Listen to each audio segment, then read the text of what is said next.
Joki ya, Joki itu kayak gimana sih ya jasa pembuatan skripsi gitu, dan semuanya tuh dari mulai cover sampai akhir daftar pustaka atau referensinya itu juga diketikin sama ini pihak-pihak yang pembuat gitu. Kalau pandangan saya ya tentunya negatif ya, karena penguji pasti juga tahu lah itu yang hasil dominan hasil sendiri atau hasil orang lain pada saat ditanya, pada saat menjelaskan, pada saat presentasikan gitu kan, dia bisa apa enggak menjawabnya, bagaimana cara dia menjawabnya pasti kan kelihatan. Males sih, intinya males. Iya, intinya cuma males doang, bukan karena dia bodoh atau gimana, sebenarnya nggak ada yang bodoh kan ya, pasti cuma karena males, mungkin karena males sih gitu kan. Ya udahlah, punya duit intinya kayak gitu kan, nggak mau ribet udah bayar aja gitu. Kalau menurut saya karena kayak gitu waktunya nggak Ya pemirsa, untuk lebih jelasnya lagi kita untuk mendengar rencana lebih lanjut dari Menristek-Dikti, kita sudah tersambung melalui sambungan telepon. Ada Direktorat Jenderal Pendidikan Tinggi Bapak Supriyadi Rustad. Selamat siang Pak Supriyadi. Selamat siang, Berita Satu. Ya baik, Pak Supriyadi, ini ada rencana dari Menristek-Dikti ini untuk tidak mewajibkan skripsi bagi kelulusan. Nah ini mungkin Anda bisa menjelaskan lebih rinci, ini rencananya akan seperti apa ini Pak Supriyadi? Oh, tidak begitu ya, sepengetahuan saya tidak begitu. Jadi, skripsi ini kan bagian dari kurikulum. Kalau pendidikan dasar menengah, kurikulum itu ada di kementerian.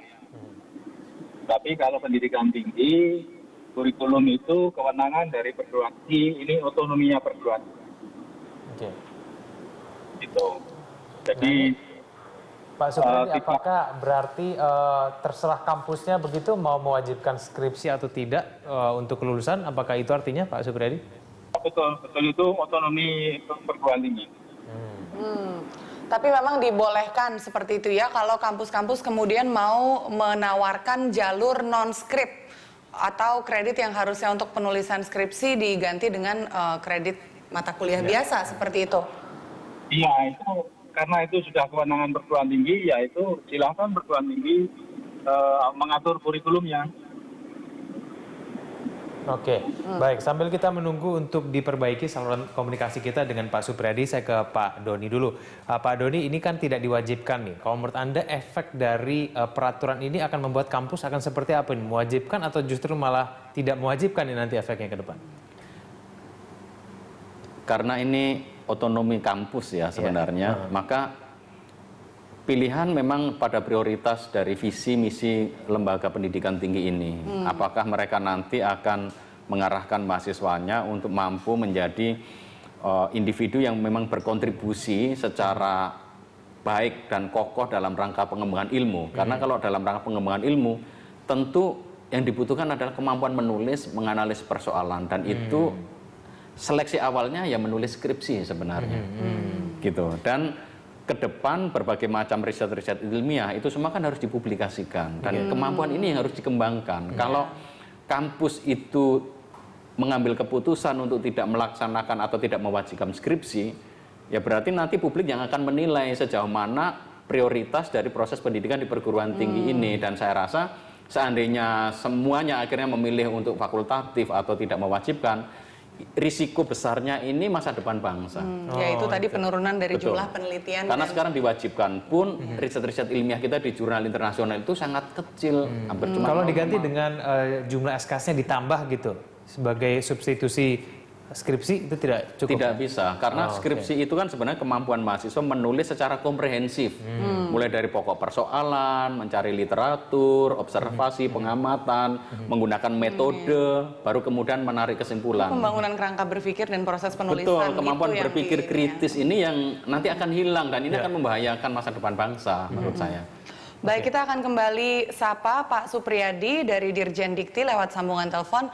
Pak Supriyadi, topik bahasan kita siang hari ini adalah bisnis skripsi yang kemudian mencuat digunakan kedok jasa pengetikan dan pengolahan data seperti itu. Kira-kira dari Dirjen Dikti akan memberikan sanksi seperti apa terhadap kampus-kampus yang ditemukan membiarkan adanya praktek-praktek seperti ini dan mahasiswanya pun menggunakan jasa ini untuk memenuhi syarat kelulusannya, Pak Supriyadi? Ya, kalau terbukti itu ya terbukti itu bukan karya ilmiah yang asli, itu palsu, dan itu semacam ada falsifikasi ya, itu bisa perguruan tinggi bisa mencabut ijazahnya kalau mereka sudah lulus, ya kita bisa mencabut.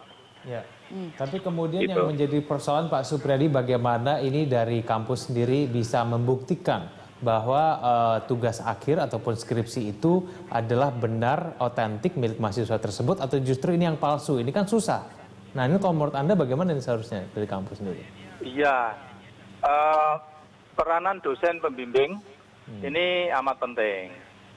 Lalu supervisi dari pejabat akademik ya, baik pembantu dekan, ketua jurusan, sampai pembantu rektor, sampai rektor, ini penting juga untuk mengantisipasi hal-hal semacam itu. Sesungguhnya kalau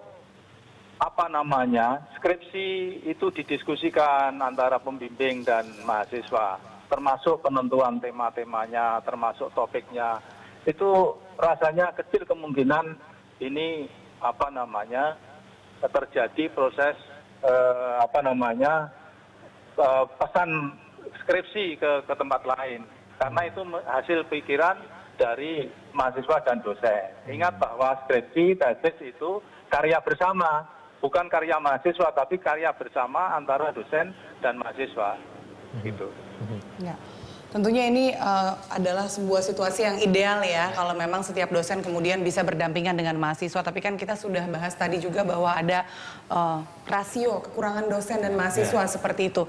Jadi kira-kira bagaimana nih kalau Anda katakan, sudah dengar tadi dari Ristek Dikti mengatakan pantas kok kalau gelar akademiknya dicabut. Tapi kan proses pembuktiannya nggak gampang ya. Kalau ijazah palsu itu tinggal dicek saja izinnya, atau penyelenggaraan pendidikan dicek izinnya ke Dikti. Nah ini gimana kita bisa menelusuri kalau memang ada praktek seperti ini, Pak Doni, menurut Anda? Skripsi yang tidak otentik itu biasanya nanti akan ketahuan ketika diuji.